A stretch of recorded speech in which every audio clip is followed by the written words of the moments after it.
How's it going? Taking a break from all my postal stuff that I've been getting involved in lately about our new contract and shit like that. It's fun.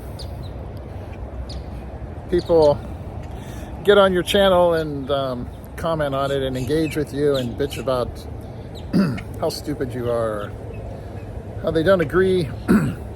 You know, you're just some old dinosaur. In your opinion, they don't care about that because they're in a totally different situation than you are. As we all know, everyone's in a different situation.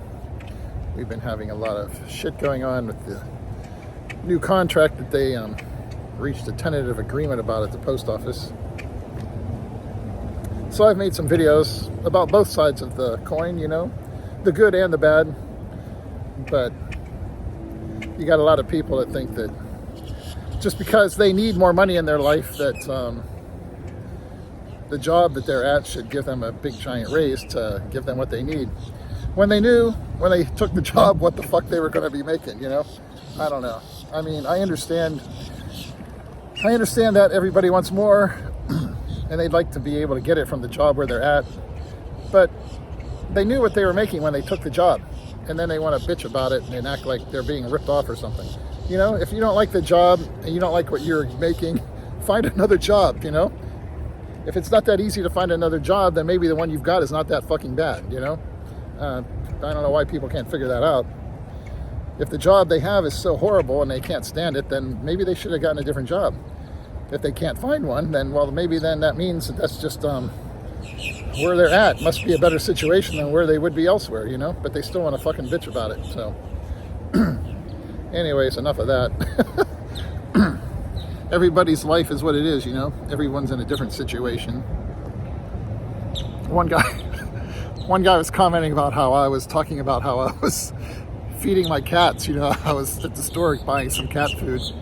And he was like, I'm trying to feed kids, you know? Well, I didn't have, you know, they're not my kids. He's the one that had them. He's the one that took the job where he is, so... Not that I am not empathetic, you know, with his struggle and all of that, but you know, those were his life choices, and now he's got to figure out how to make the best of it, you know, just like all of us. Whatever. But that's not what today's video is about. See, here I am laughing and joking around. I guess I'm not supposed to do that either if there are other people who are sad, you know. I've been sad before. Everybody else around me was still laughing. They didn't give a fuck, you know. But yeah, I was just thinking about the subject of Filipinas finding a good one or a bad one. Started thinking about it. My wife is back over in Mindanao right now at our house that we built, hanging out with her mom and our nieces and everybody. Just was video chatting with them, eating balut. No thank you for me, you know. But back enjoying all the taste of home, checking out the scooter that we have over there. I guess they were going to take it out and go for a little ride on it, and then they found out, well, first they had to buy a new battery. It's been sitting around with nobody using it for a while. And now they need a couple of turn signals fixed or something, you know, so. But it's nice to see her over there having fun back in her hometown where she grew up, you know. So that's good. But she told me about an interesting event when she was flying over from Manila to Pagadian City. And somebody there, I guess somebody saw her talking to me on the phone. You know, we were video chatting a little bit while she was sitting there at the airport in Manila at the Cebu Pacific terminal. And the woman said something to her about that she was like the only American, or the only Filipina she saw married to an American who was so simple, you know. At first my wife wasn't quite sure how to take that. But then she figured, well, she was dressed very comfortably and warmly too when she left here. Make sure she was nice and comfy on, you know, for her 36 hours of travel or whatever. And so we figure what the woman must have been talking about the way she was dressed and everything, and not trying to put on airs. You know, my wife was like, yeah, what does she expect? You know, am I supposed to be in high heels with super tiny little shorts and a bunch of makeup and real long nails and stuff, you know, and, you know, acting like I'm better than everybody else, you know? So, you know, it makes you think about things. A lot of these girls, these Filipinas that get married to an American, you know, and come over here, anybody's a part of that world, you know, and part of that community, you know, can relate to what I'm talking about, I'm sure. You see them at all the parties, all the Filipina gatherings and stuff, trying to outdo each other, you know, the way they live their life, and constantly trying to run around and post stuff like, here, look where I am, staying at this hotel or that hotel. You know, if you know behind the scenes what's going on, you know that when they went to that hotel in that other place, that, you know, maybe 8 of them crammed into one little car and sat on each other's laps all the way there and split the gas money, and they're all crammed into one little hotel room, splitting that money too, which is how they afforded to go there. And made sure they changed their clothes about 3 or 4 times a day, so every time they take a picture, yeah, it looks like a different thing, you know. Yeah, it's interesting. You get some of these girls that are like that, and you have to realize they were like that in the Philippines too, you know.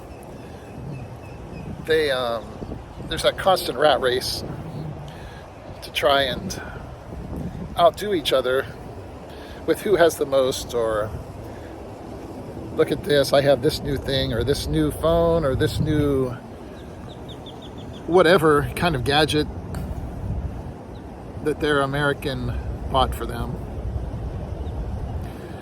So it makes you wonder, you know, what kind of woman are you finding? To be a little blunt about it, maybe a little crude, you know, some of these girls, they're good material for a wife and a partner and somebody that you can have a life with, you know, and they're really a good person, and kind of, to use that word, simple, you know. If you know, you see everybody's Facebook profiles. Any of you have, you know, seen a lot of different Filipino girls' Facebook posts and stuff like that, or even, you know, look at some of these dating things and everything. Everybody tells you they're a simple, God-fearing woman just looking for a good relationship and someone who will love them. But they all tell you that they're simple, even the ones that aren't, you know, or the ones that don't want to be. And that's a big thing for them.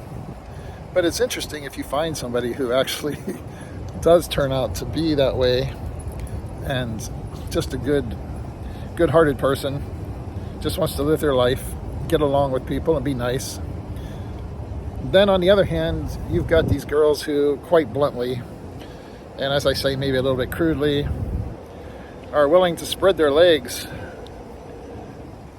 for an American just to get the things they want to have, you know. And calling it true love is kind of a stretch sometimes.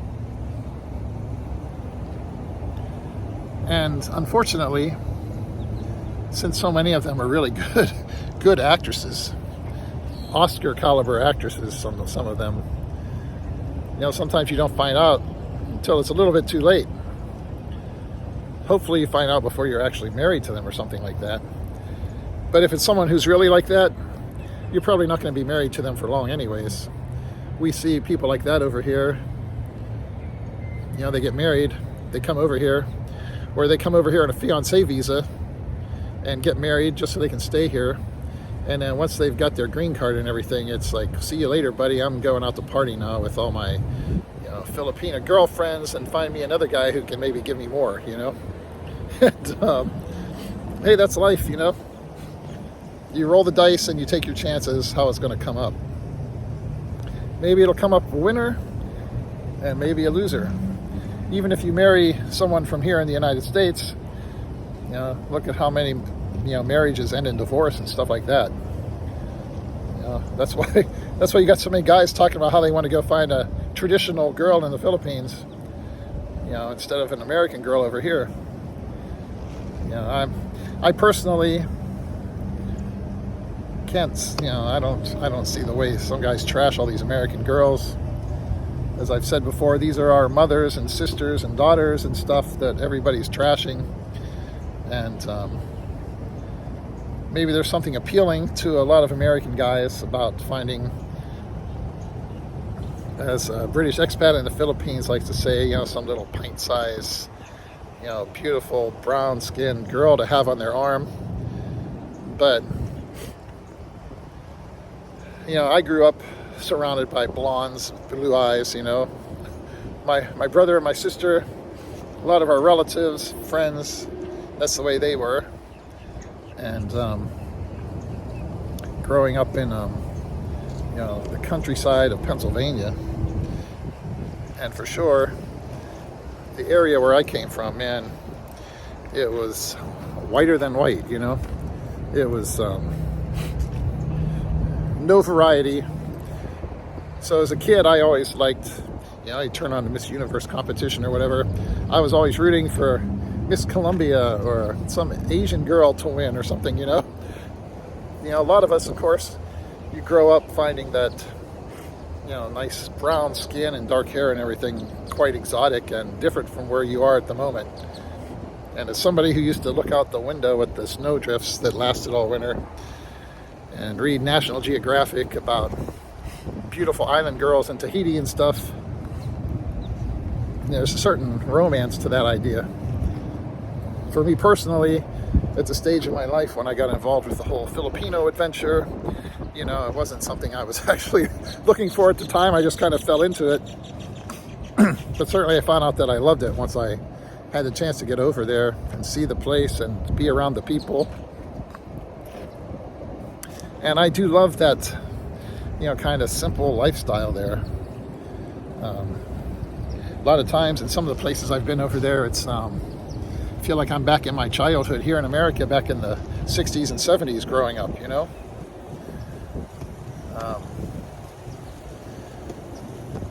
But you have to be careful what you're looking for over there. You may end up finding something different.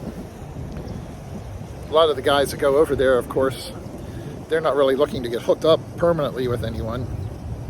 They're just there to have fun anyways. Getting hooked up permanently with someone would require them to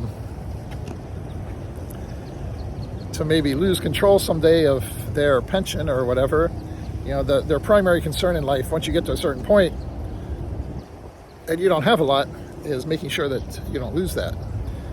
That's why a lot of guys over there, they'll tell you, don't get married to anybody, don't buy property. Well, you can't buy property, but don't build a house for somebody and stuff like that, because it's not going to be yours and you're going to spend all your money on it, and then they're going to ditch you and it's all going to be wasted.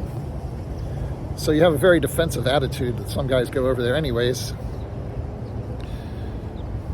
For people like that, if you're just looking to have fun, then you can have fun. And if the person turns out to be just a gold digger, so what?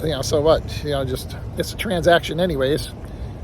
If it gets to be too much for you, you go find another little gold digger and have fun with them for a while and buy them some shit in return for what they're giving you that you weren't going to be able to get back home.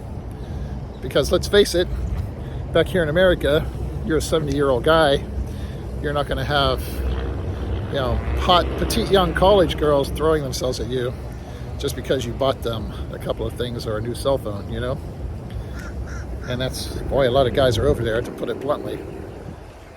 But it's worth it if you find a good one, as far as, a marriage and somebody who really is more of a kind of a traditional person, which a lot of people aren't. So